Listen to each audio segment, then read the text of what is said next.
श्री शिवाय नमस्तुभ्यम। हर हर महादेव। आप सबको पता है कि कल 14 जनवरी को मकर संक्रांति यानी कि खिचड़ी का बहुत ही प्यारा सा पर्व है और आप सबको हमारी तरफ से मकर संक्रांति की हार्दिक बधाई। पूज्य गुरु जी ने अपनी कथा में एक उपाय समझाया था जिसमें 7 चने की दाल, चंदन और 3 समी पत्र से हमें सूर्य का अर्घ देना है दोपहर 2 बजे के बाद। लेकिन वो कौन सी दिशा में खड़े होकर देना है और कैसे देना है, किन बातों का ध्यान आपको रखना है, इन सभी के बारे में आज की वीडियो में हम बात करेंगे। और इस उपाय के जो फायदे होंगे वो होंगे कर्ज मुक्ति और धन की प्राप्ति के लिए। अगर आप भी कर्ज को लेकर परेशान हैं, आपके घर में भी माता लक्ष्मी का स्थायी निवास नहीं है, आपके घर में भी अगर बरकत नहीं है, आपका व्यापार कारोबार भी अगर ठप पड़ा है, आप प्रयास कर करके थक चुके हैं, तो आपके पास कल 14 जनवरी को बहुत ही सुनहरा मौका है। मात्र आप एक छोटा सा उपाय करके अपनी सारी समस्याओं को दूर करेंगे। बहुत ही स्पेशल सा, बहुत ही प्यारा सा उपाय है, करना जरूर। पूज्य गुरुजी पंडित प्रदीप जी मिश्रा की कथा से सुन करके समझ करके आपको समझाने का पूरा प्रयास करूंगा। परंतु उससे पहले अगर आप भी चैनल पर पहली बार हैं तो चैनल को सब्सक्राइब करें। कमेंट बॉक्स में अगर आप महादेव के सच्चे भक्त हैं तो हर हर महादेव जरूर लिखे। वीडियो को लाइक और शेयर करना ना भूलें। इस उपाय के लिए आपको लेना है चंदन। चंदन आप कोई सा भी ले सकते हैं, लेकिन कोशिश करें कि आप लाल चंदन ले। आप पीला चंदन भी ले सकते हैं। चंदन का आपको पेस्ट नहीं बनाना है, पाउडर फॉर्म में आपको सूखा लाल चंदन लेना है। इसके बाद आपको लेना है समी पत्र। समी पत्र कितना लेना है? 3 समी पत्र आपको लेना है। और इसी के साथ आपको लेना है चने की दाल। पूरी 7 चने की दाल आपको लेनी है।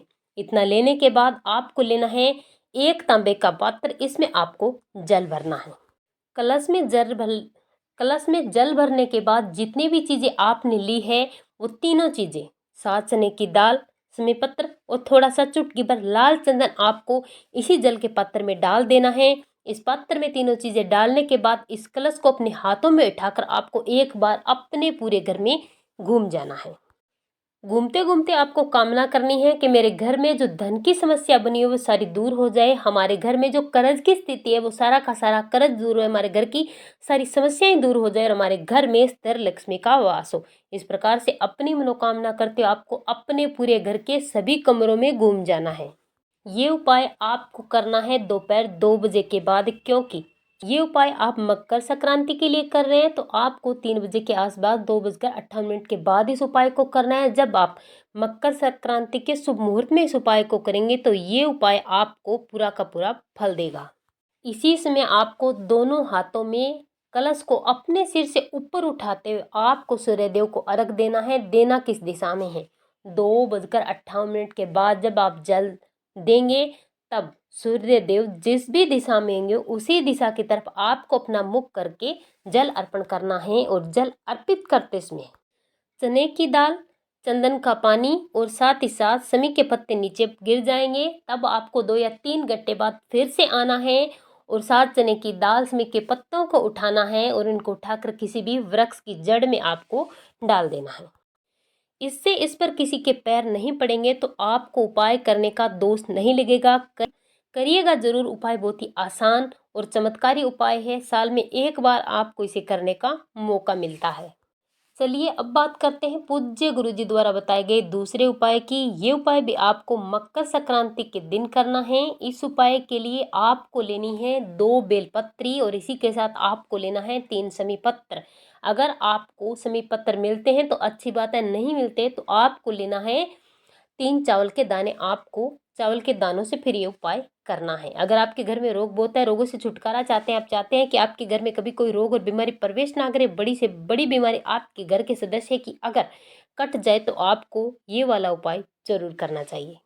और इसी के साथ आपको लेना है पीला चंदन। इन सब को लेकर आपको मकर संक्रांति के दिन पूरे दिन में किसी भी समय चले जाना है महादेव की शिवलिंग के पास और सबसे पहले आपको पीले चंदन का पेस्ट बनाना है।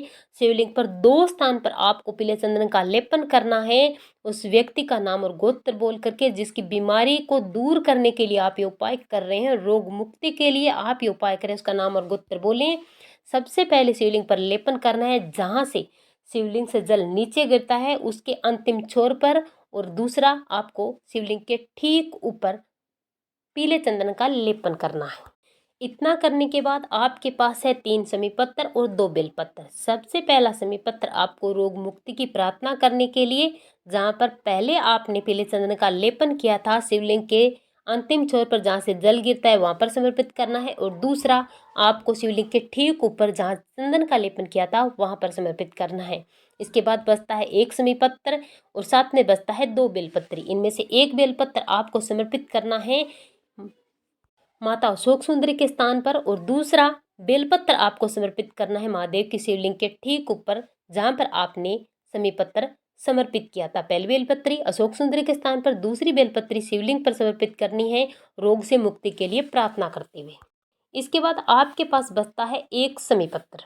उस समीपत्र को समर्पित करने से पहले 1 लोटा शुद्ध जल आपको महादेव की शिवलिंग पर श्री शिवाय नमस्तुभ्ये मंत्र का जाप करते हुए समर्पित करना है, और इसके बाद 1 समीपत्र आपको अशोक सुंदरी के आगे का जो स्थान होता है खाली स्थान, वहां पर आपको समर्पित करना है। लास्ट में जब आप इस समीपत्र को समर्पित कर देते हैं, उस व्यक्ति का नाम और गोत्र बोल के रोग से मुक्ति की प्रार्थना करते हुए, तो आपके घर में आपके परिवार में जितने भी रोग है, बीमारी है, जितने भी लोग बीमारी और रोगों से ग्रस्त है, वो सारे के सारे रोग दूर हो जाते हैं, और अगले 1 साल तक आपके घर में कभी भी कोई रोग नहीं आता। उपाय बहुत ही सरल आसान है, करना जरूर, आपको इसके अद्भुत फायदे देखने को मिलेंगे। श्री शिवाय नमस्तुभ्यं।